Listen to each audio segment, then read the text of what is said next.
ئێرە کرواتیایە ئەو وڵاتەی بە هەشتێکە لە جوانی و کەم کەس تا ئێستا بینیوێتی.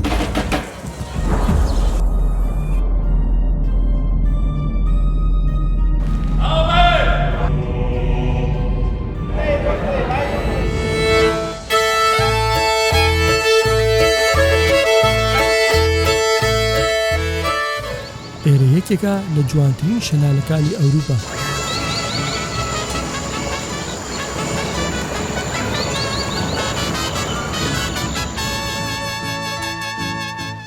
لەم بەرنامەیەدا دەچینە دورگەکانی کرواتیا و گفتوگۆ لەگەڵ خەڵکە میوان دۆستەکەی دەکەین. ئێرە دورگەی ماسیگرەکانی کرواتیایە. تەمەنی دانیشتوانە ڕەسەنەکەی 10 ساڵ درێژترە بەهۆی خۆشگوزەرانی ژیان و هەوای پاکی ژینگەکە.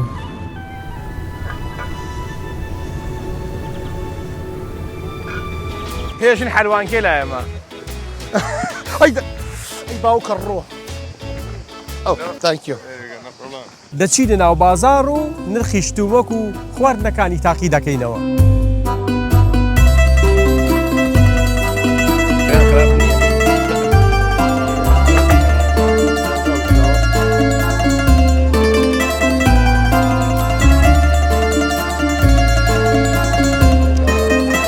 بەخوا خۆشە. سلام تقي وانا ورا وسرعي خواردم دايره كلام اقورنو او ما سلام خوشي وايلي والله انت سيادو جلطي مشكا والله جلطي مشكا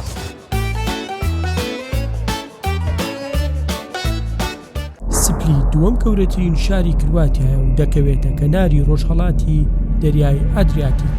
لە هەمووشی خۆشتر ڤیزەی ناوێت بۆ ئیقامی بەریتانی و بە 2 کاتژمێر و 10 خولەک لە لەندەنی پایتەختی بەریتانیاوە دەگەیتە شاری سپلیتی کرواتیا. لەمە دووە ئیتر ئێوە تەنها بینەر نابن بەڵکو ئاسانکاریتان بۆ دەکەین لە ڕێگەی هاوسەر دیڤلۆپمەنت سەنتە بە تایبەتی ئەو کەسانەی کە خوازیارن بگەنە بەریتانیا وەک ڤیزەی هاوسەرگیری، ڤیزەی سەردان، ڤیزەی خێزانی و ڕەگەزنامەی بەریتانی و مافیمانەوەی هەمیشەیی لەگەڵ دەیان جۆ ڤیزەی دیکە. هاوڕێیان من شێکێکم لە هاوسەفەرەکانی کاکاوسەر و لەم گەشتەیە هەمومان بەیەکەوەین و منیش هەڵگری تراڤڵ دیکۆمنتی سیاسی بەریتانیام سەردانی کرواتیان کردو لەگە کاکاوسەر هیچ فیزەیەکی ناوێ بەبێ فیزە توانی چێژ لەم دیمەنە جوان و کاتە خۆشانی کرواتیا وەرگرت. لە فڕۆکەخانەی لوتنی بەریتانیاوە گەشتەکەمان دەست پێ دەکەین لەگەڵ 2 هاوکارەکە. لە دوای 2 کاتژمێر گەشتینە شاری سپلیتی کرواتیا. خاوەنی ئەو ماڵی گرتوبمان چاوەڕوانی دەکردین کلیلی ئاپارتمانەکەیمان پێ بدات. ئێمە 3 نەفەرین 2 ژووری تایە بێکێکمان لەسەرم قەنەفەیە بخەوێنەوەی سا پێم وتن ئەبێ بەتانی پشتێکمان بنێ. Yeah, one guy have to sleep here because Okay, just a second. I will. Yeah. کاک وە هەمشەو نامرخێنی خۆ. لێرە بۆ سیتی سەنتەر تقریبا نزیکی 10 دقەیەکە بێ بە سیارە بەڵام بە 7 یۆرۆیەک ئەڵێ ئەو بن. ئێمە کە هاتی نێرە بەڕاستیە بۆ ئەوان تەناکلەکەیان باید دەستمان بیان وتایەخوا حابیستا بێ بەڵام ئێستا هاوکاریمانەکەن پێمان ئەڵێن کە چۆن سیمکار بکڕن کاتی چوونە دەرەوە چی بکەن ڕێستۆرانت لەکوایە کەمە ئیشی ئەوانش نییە. So I see the kind people from here. This is so kind. Okay, thank you so much. We're gonna go now. Thank you.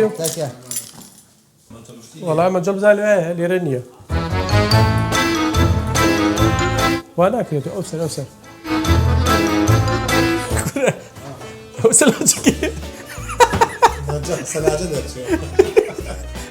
ئەوەی تریان ئەوەی ترا بکەن.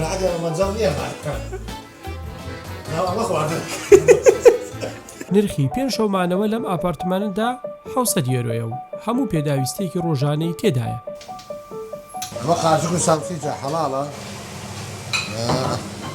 دەزیمەی شتیایە ئەوە شیری فرێش ئەوەی مانگایە جانتە لێدای ئەو مانگ کاکاوسەر حەزەکەم شتی بەگەڕی بخۆم کاکازە بە ساردەی خۆی.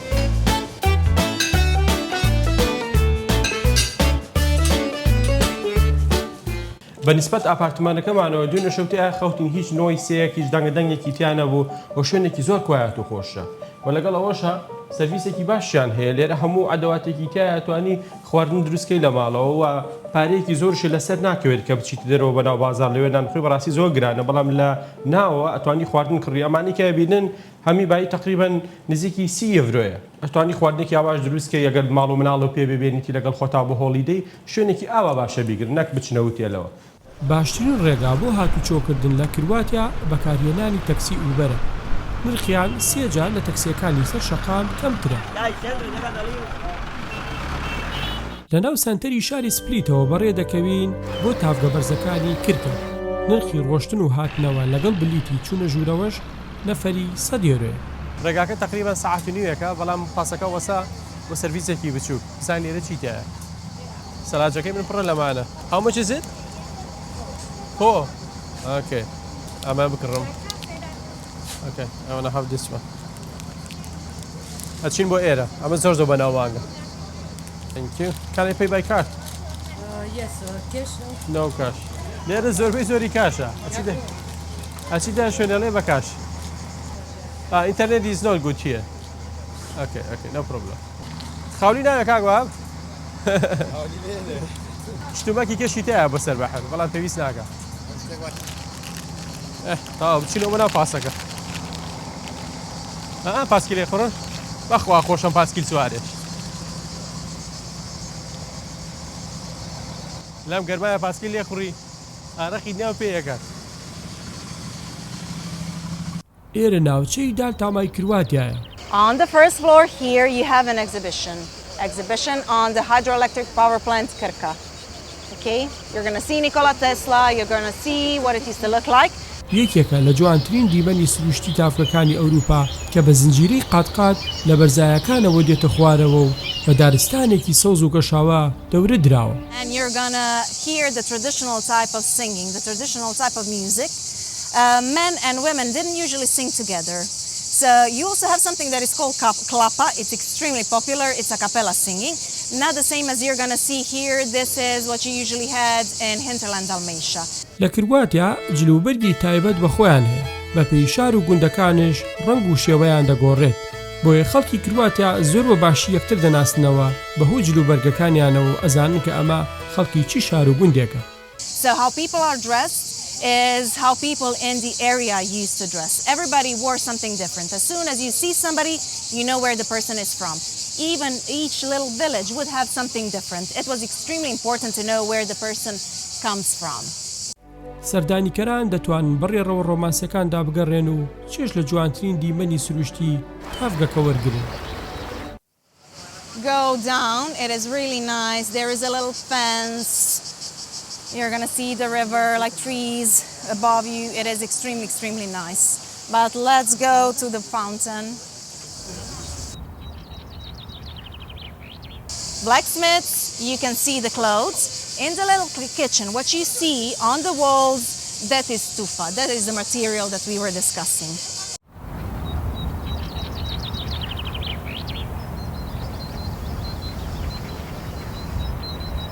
من بە لەمەشە چیمە ناو گوندەکە شوێن نیە بەرەبەر لێرە دانیشە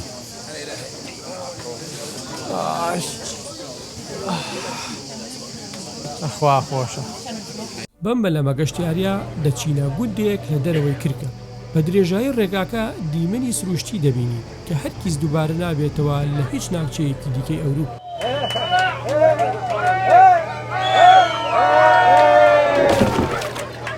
ساڵانە هەزاران گەشتیار بەم شێوەیە سەردانی ئێرە دەکات. گوندەکانی ئێرە وەکو شار وایە هەمی گەورەیە.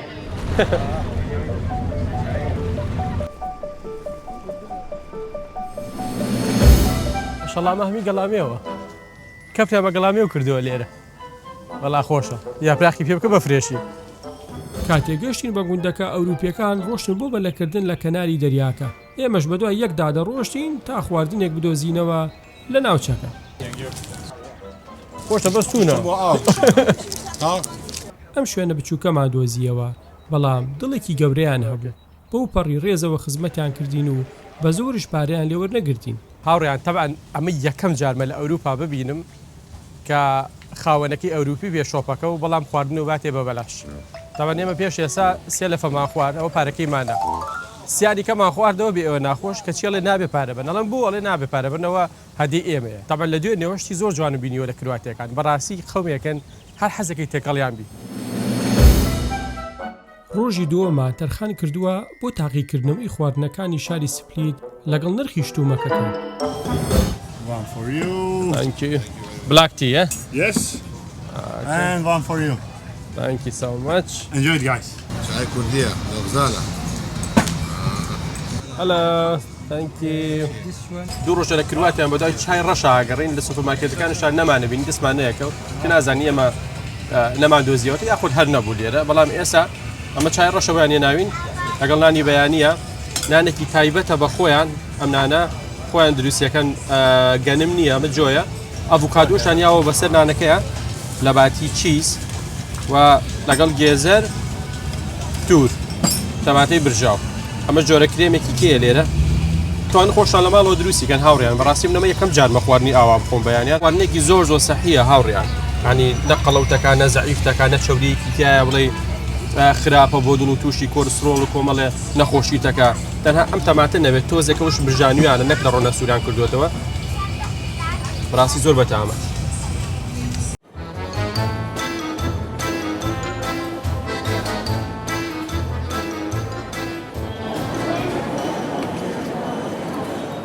ئێرەش ناو بازاڕی میوەفرۆشەکەی سپلیتی کرواتیایە ئەم بەروبوومانی کە ئەبینن هی ناوخۆی وڵاتەکەیانە و هەمووشی تامدارە بە تایبەتی کاڵەکەکەیان تامی کاڵەکی کوردستانەیە ئەو تام و لەزەتی کە ناو کاڵەکانەیە هەیە ئێستا لە کوردستانە بەداخەوە ئەوەی کە ئەزانێت ینی شایەتیە لەسەرەوەی لە 100 کاڵک لەوە چێ دەدانێت تامی هەبێ ئەوە کتری بێتامە من ئەم جانجاری پێش و کاتمەتەوە بە کوردستان کاڵەکانی هیچی تامی نەمابوو بەس ئەمە سەردەمانێک تام و لەزەتێکی خۆی هەبوو ئێستا هەمان ئەو تامەی هەیە بەڕاستی تامەکانیشی جیاوازە چکم ئەو میوە سەبزەواتانی کە لێرەیە لەبەر خۆر بەروبوومی ئەهێنن نەک لە ناو بەیتەکانە بەڵام پێشەوەی دەستکەین بە تاقیکردنەوەی خواردنەکان و سەعری شتەکان با بگەڕێنەوە بەریتانیا.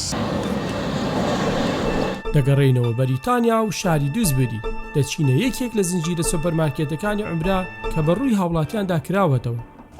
ئەو کەسەی کە دەتوانێت کارە مەزنەکان بە سەرکەوتوی ئەنجام بات بە وردی بیریشی لە شتلاوەکیەکان کردوێتەوە با بچینە ناوە وردەکارەکەی تامە باز بکەم با بزانین چۆن عومرا بووە بە سەرکەوتوترین سوپەرمارکێتەکانی بەریتانیا و دەمەوێت پیشانتانی بدەم کە چی وای کردووە لە ئاستی یەکەمدا بمێنێتەوە فەرموو.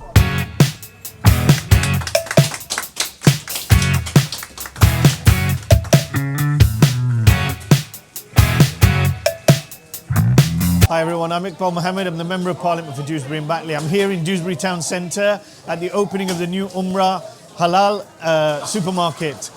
It's a fantastic store selling everything in the store is halal. There are UK products and international products. Come down, check it out and enjoy this new experience. It's going to help revitalise our town centre.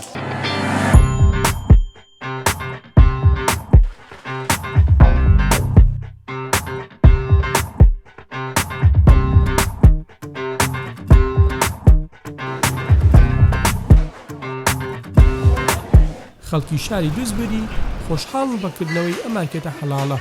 Basically, what I miss, it is this town definitely needs one halal store like that. Everything you can find under one roof.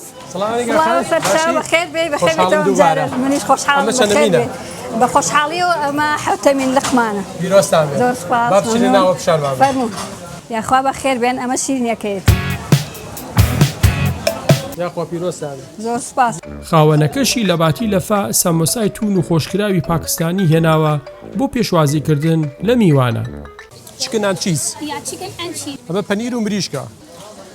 لە هەندێک شۆن عادەتەن ئەگە شاورمەی تاوێ ئەوە شوێنێکەکەنەوە بۆ ئەوەی کە خەڵک بە فری بێت ژوور و نان بخوا بەڵام ئەمان بەهۆی ئێمانە زۆربیان پاکستانی لێرە ئەوە سەمۆسایان داناوە لە باتی لەفە. This is good. This is number one. Yeah, this is a haryali kebab made of mint, coriander, green chilies and chicken. This is an Indian food or Pakistani actually? It's a Pakistan. It's Pakistani. Oh, that's good. That's good. لێرە دەست پێەکەین ئێرە بەشی سەوزەواتە دواتر بەشی میوە دەست پێەکە هەموو بەشەکان بە تەواتی جیاکراوەتەوە هەموو جۆرە میوە و سەوزەیەکمان هەیە و بە تایبەتی کوردەواریەکان لە ناویانە گوێزی هندیمان هەیە کە زۆر سوودی هەیە ئاوەکەشی و هەروەها بەشی دەرۆشی بەکارێت. جۆرەها سەوزەواتمان هەیە لە کێڵگەکانی بەریتانیاوەیەت. طبعا شێوەی بەرهەمێنانی سەوز و میوەکانی بەریتانیا بە ئاوێکی پاکاوە درێت ئەو بە شێوازێکی زۆر پاک و خاوێنش بەرهەم ئەهێنرێت و پێشکەشی خەڵکی یەکەن لە سوپەرمارکێتەکانە.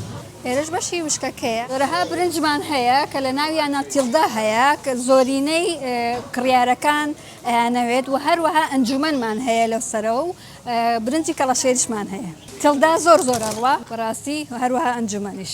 نرخیان 12.9 بۆ 5 کیلۆ. ئەو هەموو قاپ و مەنجەڵ و شتانە کە لە کوردستانەوە خەڵکی هێنێ بە پۆست ئێمە لێرە بە حازری هەمانە هەروەها بەشی بۆنمان هەیە ئەو بۆنانە زۆرینیان لە ئیماراتەوە هاتووە لە زۆر شوێن دەست ناکەوێت لای ئێمە دەزەکەوێت. ئەم بۆنانە زۆر تایبەتە کڕیارە پیاوەکان زۆرەی بن هەروەها ئەم بەشەش بۆ ژنان زۆر تایبەتە مەوسوفشمان هەیە کە تایبەترە. من خۆم زۆر حەزم لە مەوسوفە. ئەمیر عەرەب ئەمیرە العەرەب ئەمە بۆ کچە ئەمە بۆ کوڕە. لفکە لە کوردستان خۆیان پێشت لەواچی کوردستان بێەوە. ئەم بەشە بەشی پاکردنەوە و شامپۆ و جۆرەها بۆنی ماڵە بەگشتی لە بەریتانیایە کێشەی کەڕوو هەیە بۆیە ئەم بۆنانە زۆر تایبەتە و ئەتوان بەکاری بێنێ. لێرە بەشی جوانکاریە جۆرەها کرێمی لێە کرێمی پێستی لێە هەمووی جیاکراوەتەوە بۆ دەست و بۆ دەموچاو و دۆڤەکە زۆر نەرمکەرەوەیە و شێرە بەشی بەستووە جۆرەها ماسیتیایە و هەروەها شتی ئاویتیایە ماشەڕاستی و ماسیە گەورانەکە تەسەورەکەم ئەو ماسیە هەر کیلۆیەک ببێت. بەشە بەشی داو دەرمان و بەهاراتە جۆرەها داو دەرمانی لێە هەم کوردیەکان هەم جۆرەها وڵاتی تر هەروەها بەشی مەحکەرۆنی و نۆدڵیشمان هەیە لێرەوە. پاکستانێکی زۆر زۆر لەم شارەیەژی ئەبێ خواردنی تونیان بۆ بێنن. لە بەشی وشکەیە و بابەتی پەقلەمەنی و نۆک و ئەو بابەتانەمان هەیە. لێرە بەشی باسترمە و سۆسیج و دوای ئەوە شیرەمەنی دەستپێکە ماست و قەیماغ و هەموو جۆرەکانی لێە تا خوارەوە هەمووی ماستا و دۆ هەموو شتێکی لێ. بەتایبەتی لە بەریتانیاوانەیە کە ئیشەکەن 10 سەعات جاریوایە 12 ساعت کە هێتەوە ماڵەوە مەجای نییە کە خواردنێکی وا دروستکە بۆ مناڵەکانی بۆ ماڵەوە شتێکی ئاوا ئاسانەکرێت و لە ماڵەوە دروستیەکات هەم ساحیە و هەمیش حەڵاڵە. گۆشتی ئەم گۆشتای سە مەسەلەن ئەمەگە کیلۆیە بکڕی کیلۆی بە 7 پاوانە لێرە خۆش کراوە و هەڵش گیراوە بە 5.9 لەگەڵەوەی هەموو شتەکان فرێشەوە ئەنواع کێکە فرۆشن لێرە ئەو کەسانی کە برسیانە تەحمل ناکەن تاگەن ماڵەوە خوان دروستەکەن لێرەم کو لێرە بە قیمانەکردن ئەمە گەورەیە بەقەدەر پیزایەکی فامیلیە بێ بایی 2 پاوانە ئەمەشان بایی 1.59. لە بەشی کێک و شیرینیەکانمانە ئەو سەمون و لێرە بە قیمانەش لە ژوورەوە دروستەکرێت ئەزەکەی فەرم و باچی سێرکەن چەند دروستەکەن. چینە ژوورەوە بزانانی و بۆرەکە چۆن دروستەکەن. پسمام خەڵکی ئەفرینە خەڵکی ئەفرینی خۆشەویستە لێرە کو لێرە بە قیمە دروستەکە بە شێوەیەکی جیاواز تەماتە و پیاز و نعنا لەگەڵ گۆشتی بەرەخ تێکەڵەکە بۆ ماوەی 5 خولەک لەناو فڕنەکەدا دەبرژێت نرخشی تەنها 2 پاوەنە. بۆ تەماتۆیە بیبەرە نعنا بە سێرم لێەوە چۆنێن بە 2 پاوان ئەو هەموو گۆشت و قیمە و تەرتیبات جاقۆ لە ماڵەوە دروستێکی 10 پاوانی تێچێت بەخە پیزایەکە بێ بای 2 پاوانە ێوەڵا پیزایەکە شەرەوەنە گۆشتی تێیەکە. ئەم سوپەرمارکێتە کەوتوتە شەقامی کراکە نێجلاین دووسبوری هەموو پێداویستێکی ڕۆژانەی حەڵالی تێدا دەست دەکەوێت و خاوەنی پارکینی تایبەت بەخۆیەتی. ئەو کەسانی کە بە ئۆتۆمبیل شوێن سەردانیێرەکەن پێویستیان بەوە نییە کە بە دوای کارپارک بگەڕێت چکم پشتی سوپەرمارکێتەکە کارپارکی تایبەت بە خۆیانە. لە ڕێگەی ستافی شارەزاوە خزمەتان دەکرێت بەم ناونیشانانە دەتوانن پەیوەندیان پێوە بکەن.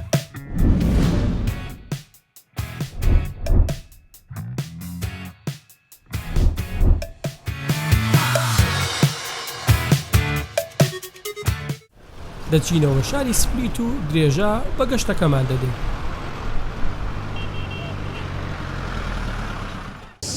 Yeah, I'm from Kurdistan. Okay. خۆشە بەڕاستی بەتام و خۆشە ئەڵڵا تامە هی بەرخۆرە خۆت هە زۆر بەتامە نەری دریش Yes. کامێ ئەمێ You Muslim? You Muslim? Oh really? That's good. ئەوە مسلمانە خەڵکی بۆسنەیە دەری شتەکە. How long you live here? 10 years. So people from Bosnia can work here? That's good. Thank you very much. والله زۆر بەتامە. ئەنجیرەکە بین. لێرە وڵاتێکی زۆر پاک و تەمیزە هاوڕێیان نابێ بە هیچ شێوەیەک شت فڕە بێ یاخود پیسی بکەیتە عەرزەکە دبە و شێت ئەگەر قاقەز وشتان پێ بۆ هەمێ بکەن ناو بینەوە بێنە دەستی خۆیان یاخۆن شوێنێکا بۆیان دابنێن. Do you have a bean brother here? Bean. Wow. Thank you. ئەنجیرەکە بێرە ئەنجیرەکە فڕەدی زۆر بەتامە. با بێن بە کامێرەمانەکەم توی بووە بۆی دخوا. هاوەرە بیخۆرە. زۆر بەتامە. ئەنجیرێکی شیرین و خۆش. بەتام فرێشە جاوی خۆشەکە کاوسەرەمەوە نییە. وەکو هەنێ وڵات کیمیایی بکەن و گەورەکەمە خۆی لەبەر سروشتە بەرە خۆرا سروشتی خۆی گەورە بێت و تاوە. خۆشە. بەتوێکۆ. هەڵیدا.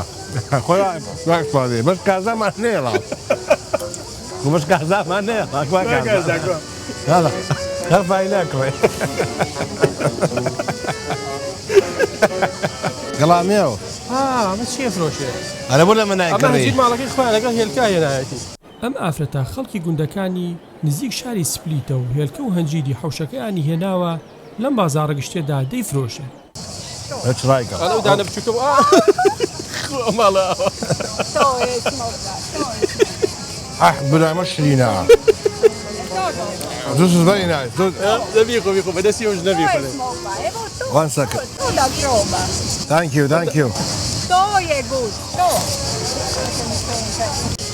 بیارێ بڵێ بۆ خۆ. خۆی لە پارەشی بەرێ پارەی بەرێ. I'm done. For you. This is 7 euro. 7. Yeah, speak 7 euro. Yeah, 6 or 7 euro. Pound. بڕوان ناکەوە شەشێرە. 5 پاوەندمان پێدا لە باتی 2 دەنگ هەنجیر. بەڵام ئەویز باقیمان باتەوە هەرچەند ئێمە پێماندا بۆ خۆی بەڵام ئەو دڵنیان نەبوو کە ئەمە چی پارەیەک و برساری لە دراوسێ دوکانەکانیە کرد تا بزانێت ئێمە پشتی ئەگرین یا قۆڵێ بڕین. چی بوو؟ ئەڵە پاوەر نازانم ئەمە چییە؟ This is England pound. This costs like 6 euro. Yeah, you like it? Yes, Queen. Yeah? This is a 6. This is a 6 euro. It's about 6 euro. Look. I'm going to show you now. Look, I'm going to show you. I know. 5.5 pound, 5.76 cent euro. Okay? ولا بو خود. Just for she, we didn't want it. Just for you. This is for you too. House fleet. Okay. قبل العادية كشي. لكن مونتاين موسور. Okay. To drive, thank you. قلنا حتخوها بعدها تلبي خوش. كاوها بلا ما زينش نية. لا وين شرينا أو شرينا. في أنا كأبي خوا. شرينا. أبي خو شرينا تحزر يا. تبي خودي. شو أنا؟ شرينا ترى. اشتكنا. وا. بحنا شرينا.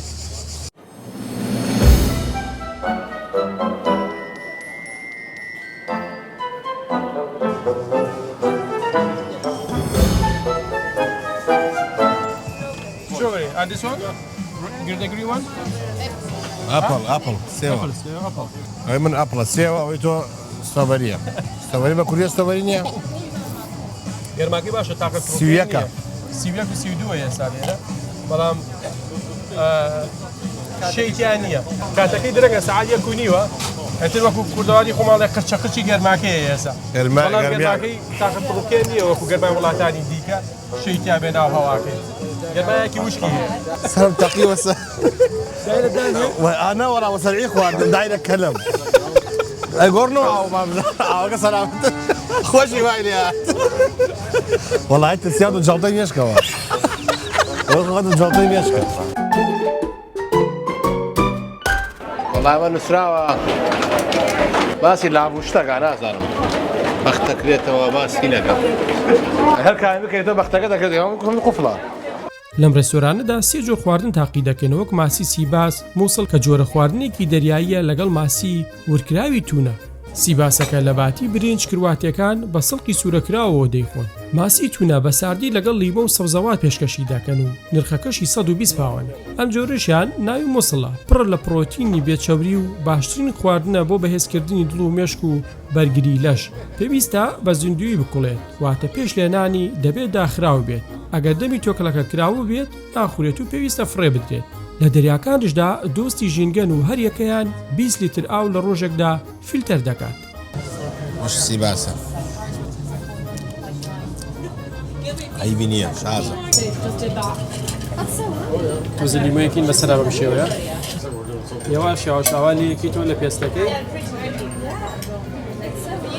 لەگەڵ سڵقا ماسی و سڵق جا ئاوایی خۆ بسم الله.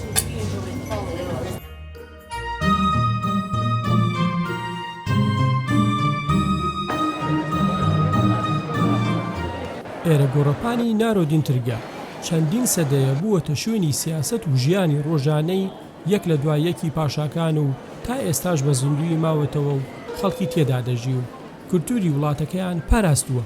بە شێوەی و سەردەما شا و شاژن بە خێرهاتنی گەشتیاران دەکەن بۆ کرواتیا لە ڕێوڕسمێکی تایبەتدا.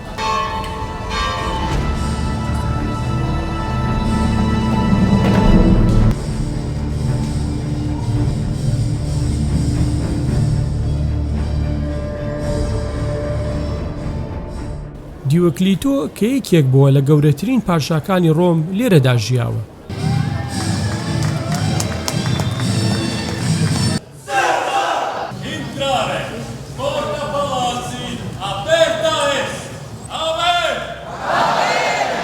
ژێرەوەی کۆشکەکە لە ڕووی ئەندازاییەوە لەسەرەوە گەورەترە و دەوروبەری تا ئێستا بازاڕ کۆنەکانی ئەو سەردەمەیە و دەیان خواردنگە و شوێنی سەنجڕاکێشی ئەو سەردەمەی تێدایە و بەشێکە لە شوێنەوارە تۆمارکراوەکانی یونسکۆ.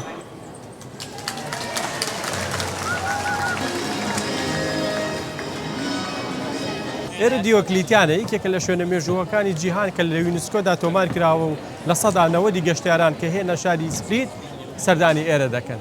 1700 ساڵ پێش ئێستا لەلایەن یەکێک لە گەورەی ڕۆمەکانەوە بە ناوی دیۆکلیتیان ئەم شوێنە بووە بە ماڵی ئەو نیشتە جێ بووە تیایدا و ئەوەش بنکەکەیەتی تاکو ئێستا بە بەردەوامی ماوەتەوە و خەڵکانی کە لە دوای ئەوەوە هاوشێوەی ئەو هێنە ئێرە و پێشوازی لە گەشتیارانەکەن بەو زمانی کە ئەوان ئەو سەردەما قسەیان پێکردووە.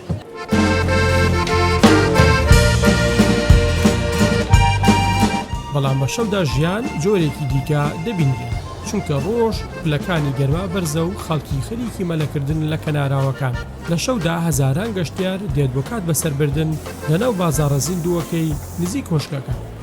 ئەوەی جێگای سەرنجە لە سەدا 65 گەشتیاران ئافرەتن لە سەرانسەری جیهانەوە سەردانی سپلی دەکەن بە گروپ چونکە پارێزراون و ئاسایشی تەواوی تێدا سەپێنراوە.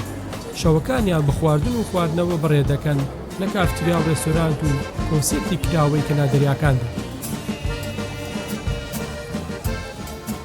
خەڵکە ڕەسەن و بە تەمەنەکەی کرواتیاش شەوانە کۆ دەبنەوە پێکەوە بەدەم خواردنەوەیەکی سادەوە چیرۆکەکانی ژیانی ڕۆژانەیان بۆ یەک دەگێڕنەوە بە میوزیک و قسەی خۆش شەوەکەیان بەڕێ دەکەن. ئەمڕۆ ڕۆژی سێمانە لە کرواتیا بە کۆفێک دەست پێەکەم بەڵام سەری کۆفەکەیان کە ناوڕێ نازانم لێوە بیبنیان نا هەتا ئێرەیە لە کرواتیا هەر ئەو نەکۆفی تێنە لەوە زیاتر نایە. بەڵحاصل ئەمڕۆ چین بۆ 6 جەزیرەی بەناوبانگی کرواتیا لەگەڵ ئەم گروپەیە کە لە پێشمانەوە ڕۆشتن. با بڕۆین ببینین فەرمە. سەردانی 6 لە دوورگە بەناوبانگەکانی کرواتیا دەکەین کە 12 نەفەر هەڵدەگرێت و دەتوانێت لە بەرزترین شەپۆلەکانیش خۆی بپارێزێت. تۆ زێواشی کە لە پەلەپان نییە ئاخر ڕۆژە عەجەلمانادا. کاتێک خێرایەکەی زیاد دەکات لە هەندێک شوێنە زیاتر لە مەترێک بەرز دەبێتەوە. کەسی بەتەمەن و منداڵ و ئافرەتی دووگیان زەحمەتە بتوانێت بەم بەلەمە گەشت بکات بەهۆی خێرایی و بەرز و نزمی لە شەپۆلی دەریاکەدا. برا سویسرا هەشی هەر شاخ خوددا خەیرە زۆر خۆشە بووی فێلایە زێریکە کاکە سەر زەون ماڵانەکە. ئێرە جەزیرەی ماسیگرەکانە هاوڕیان گەشتارێکی زۆر هەیە بۆ ئێرە ئەو ماسیگرانە ئەبینن لەم جەزیرەیە کە ماسیەگرن دوایەوە بەر بەناو سپلی لەوێ ئەیفرۆشن بە خەڵک وەکو وەڵێن زۆر بەناوبانگە خەڵکی دەوڵەمەندی تیان هاو شارەکان بەڵام زۆربەی زۆریان هێن لێرە ماڵەکانات دروستەکەن و ژیان بەسەرە بن لەناو ئەم بۆتانەشا بۆ خانە چوو پیاسەکەن ماسیەگرن ئەو عایلەیەکەن بەیانی زوهاتنێتە دەرەوە بۆ خۆیان خولافیان پێیە لەو ماڵەکانیانە هێن لێرە بۆ خۆیان ماسیەگرن و لەو بەلەمەکەی بخوانی برژێن ئیسلاحەتەکەن بەخوا ئەژیانە خوایە ئەی هەوا لێم ژیانمان تیا چ کاتی تۆ. The White House in the USA. Yeah. Koshki spi. Was built from stone from this island.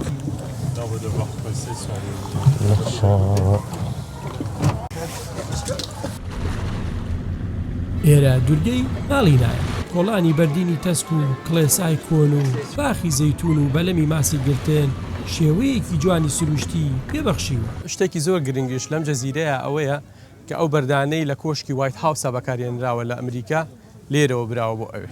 مێلینا گوندێکی کەنار دەریایە و دەکەوێتە ڕۆژ ئاوای دوورگەی پراگ لە ناوچەیدان ماتای کرواتیا و ژماری دانیشتوانەکەی زیاتر لە 1000 کەسە و بە بەرزترین دوورگەی وڵاتەکەدا دەنرێت. خەڵکی ئەم وڵاتە زۆر ڕووخۆشن لەگەڵ هەموو کەسێکە هەڵسوکەوتیان باشە بە تایبەتی کاتێ پرسیاری شوێنێکیان لێ ئەەکەیت یەکسەر بە جوانی هێن لەگەڵ تاو پیشانتێن ئەگەر ئیشەکە ئیشی ئەوانش نەبێ یەکێکی کەوت بۆ دۆزنەوە بە هەمان شێوە کە زانیاری وباتێت. بۆ نمونە ئەم ئافرەتە لێرە ئەژی نەیمێ هیتا. Hello, nice to meet you. So I'm originally from Croatia, from Zagreb, but I came here for holidays to my home country because I like here the mindset of the people because it's very slow. People live very slow. It's not like in the city, like in Split or Zagreb or any other city. There is something called fjaka, which is very interesting. It's here from Dalmatia. It's like when you're relaxed. The lifestyle is very slow. People enjoy the moment. They don't think about tomorrow or yesterday. They really enjoy the moment, enjoy the sea, enjoy the sun. And it's very nice to come here because you slow down and really enjoy your life. Interesting. Okay, thank you so much. Thank you very much. Have a nice day. لەم گوندە خەڵکی بەیانیان لەناو بەلەمەکاندا نان دەخۆن دوجار دەچنە ڕاوە ماسی هەم گەشت و هەم بازرگانی.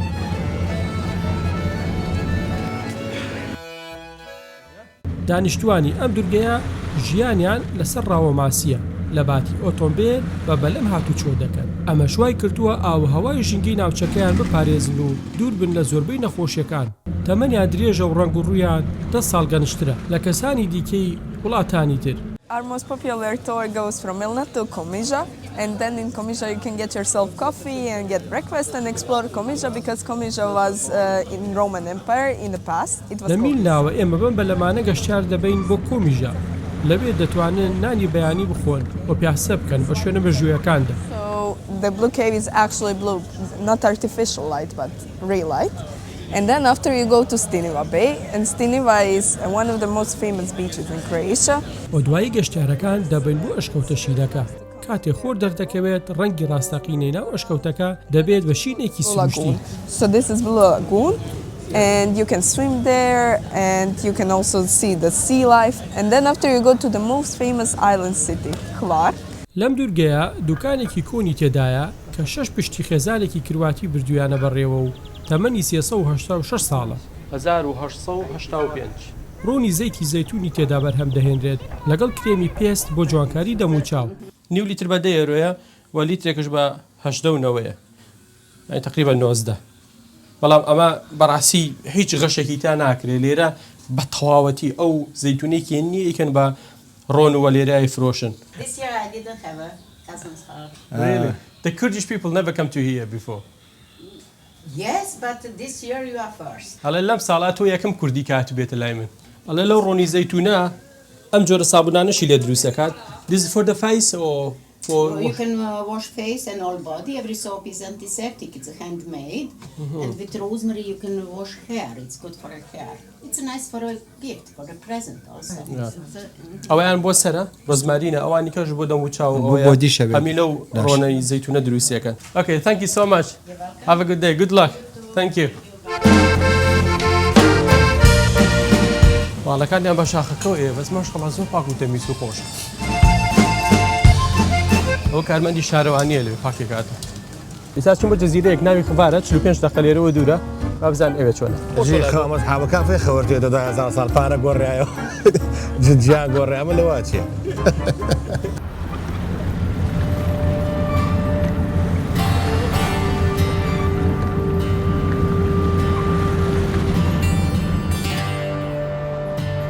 Welcome to Island Hvar, a place also called Hvar.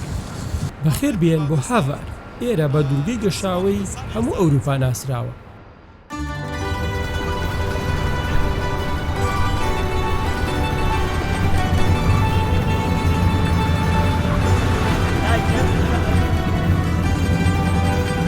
بەردەوام ڕۆژەکانی خۆشە و خۆرەتاوە. ئەوەش کە دەبینن قەڵایەکی کۆنی مێژوویە لە سەدەکانی 13 بۆ حەڤەی زایانی دروستکراوە بۆ بەرگری کردن لە داگیرکەران. بۆ ئەوەی بچیتە ناو قەڵاکە دەبێت 25 خولەک بە پێ بڕۆی تا دەگەیتە سەرەوە و نرخی چوونە ژوورەوەش €10 و لە خوارەوەش چەندین ڕێستۆرانت و کۆفیشۆپی تێدایە بڕۆن کاتێکی خۆش بەسەربەرن.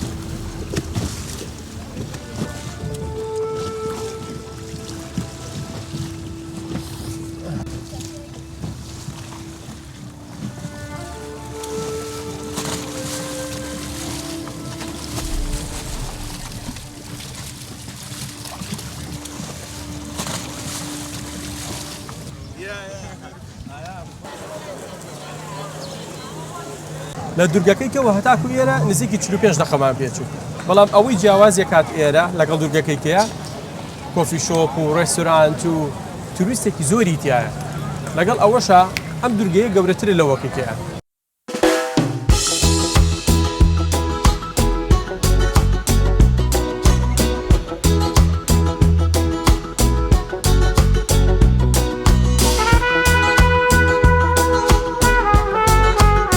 کاکاوسەگیان برسیمە بە خاوێک کڕۆنی بەیانی خواردمان شڵەکارە بەلەمە گەبام چی نانێ بخۆین جارێ خوا گەورەی دوایە بۆ دوورگەیەکی تر. حەسان لە چییە؟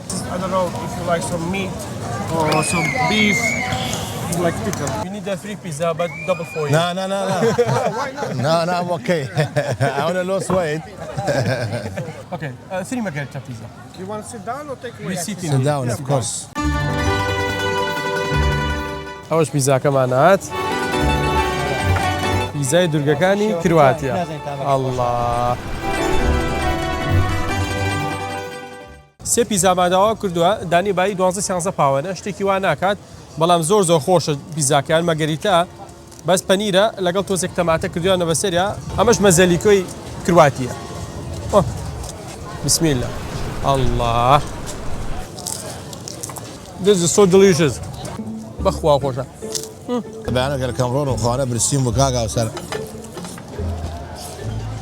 ئەمە چنەوە بەلەمەکەم ناوزک ماشەڵقێ ئەم برسیمانەکە دەنی ساعتن بەلەمەکە نەمازانی وایە مازانی بەلەمی گەورەیە ڕەمزانە بەلەمە ناتم جواب بەلەمە یاری یەختەکان بەی درگاوێنانە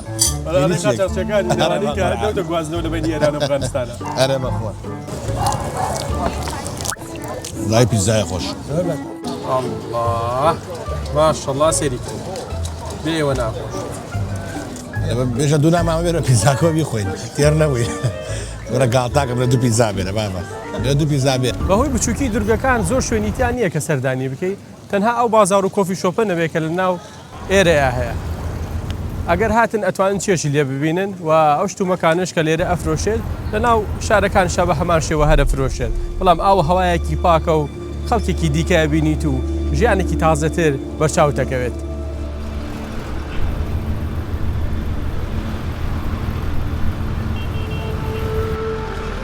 بەڕێ دەکەوین بۆ دوورگەی پاڵمژابیچ کە 25 خولاک دوورە لێمانە.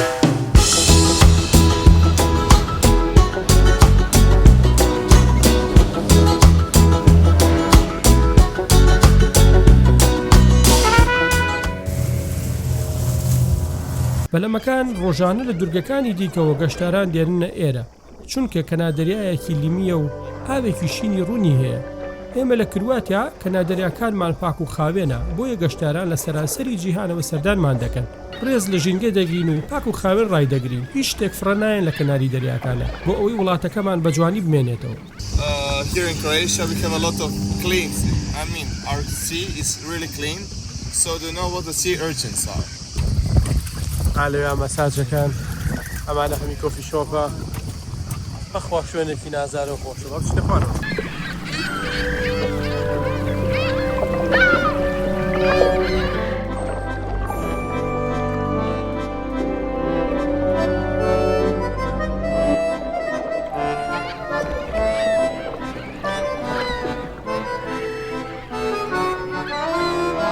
ماشەڵڵا چ شوێنێکی خۆشەڵی بەهەشتە.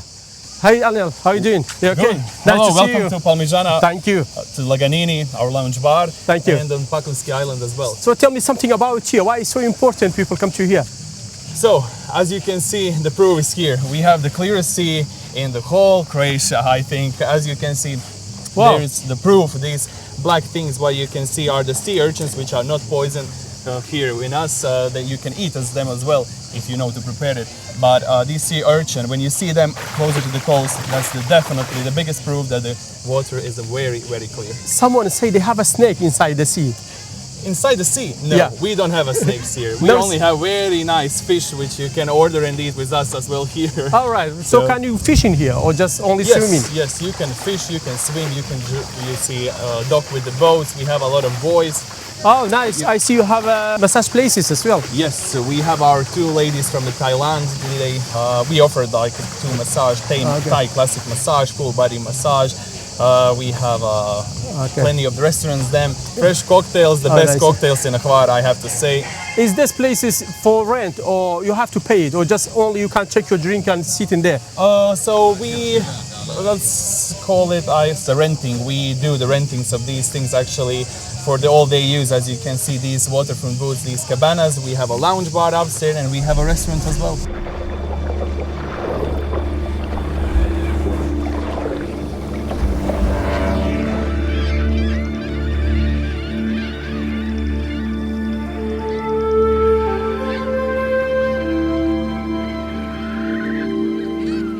ئێرە سێم دوورگەیە و بۆ ماوە 1 کاتژمێرونی و دەمێنینەوە.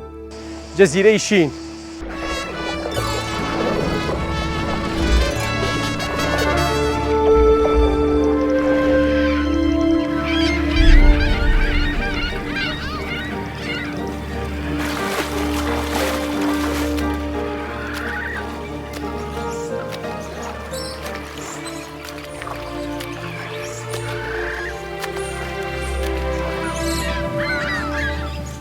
ئاوی ئەم جەزیرەیە لە ئاوی جەزیرەکانی تر زۆر پاکتر و جوانتر دیارە کە بە بەهەشتە شاراوەکی سەر زەوی ناوی دەبن بەهۆی کەش و هەوای پاک و ئاوە ڕەنگ شینە تایبەتەکەی بووەتە جوانترین شوێنی ڕۆمانسی خەڵکی لەگەڵ خێزان و خۆشەویستەکانیاندا سەردانی دەکەن و منێش لەگەڵ وەهاب و کارزان ئەتوانی لەم جەزیرەیەوە بۆ ئەو جەزیرەیە هەر بە پێ بڕۆی علی نەگەر بەمەلە چونکم ئاوەکە زۆر قوڵ نییە قوڵترین شوێنی ئێرە ئەوەیە تقریبا نزیکی 3 متر قوڵە ئەم دەعبایە نازم چی سیسترکی پێڵەن چی پێڵن لەو ڕۆژۆی کاتوین لە پێنجشەمە بەڕاستی دەنگێکی ئیزعاج هەمووشی بەیەکەوە ئەخوێنن لە زۆربەی شوێنەکانە هەیە و بەرتایبەتی ناو شارەکانیشا هەیە بەڵام پرسیارمان کرد لە خەڵکی ئەوەی کە لە کرواتاژی وتیان بەس لە هاوینایە بەستانە نییە ئاوێک و شەربەتێ باعیسی و شەشێروێ لێ ئەمە جۆرانەیە یەکێکش نییە پاڵمان پێوە نییە ئەبێ خۆمان یاری کرد بەراوە سەریعە جاب حەبلە بوو ڕێکسە بەرەو ئاوەکە یەکسە بەرەو ئاوەکە پێشین حەلوانکێ لە ئێمە حەلوانکێ جۆرە لە گەوندەکەی گەرمیان حەلوانکێ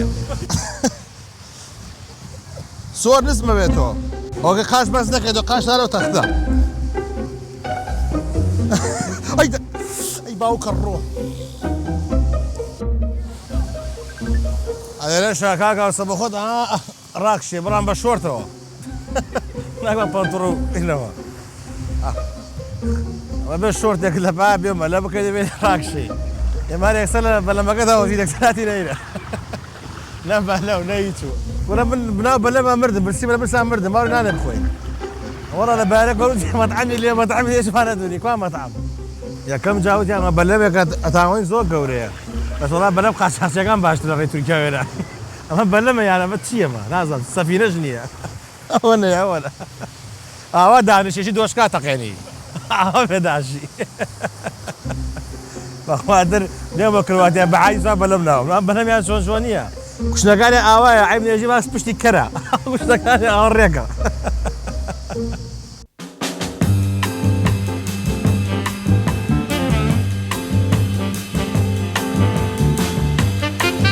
واوەکی بەلەم قاچاقچیەکان باشترە دامە جارێ ئەم بۆ ناژی ئەم نارێ سەرکەوێت بەخوا سەرەکەوی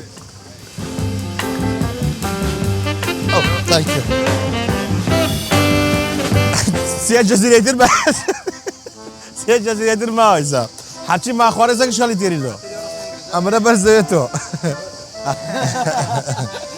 وەرداشە واخواجی سوار کەرەوی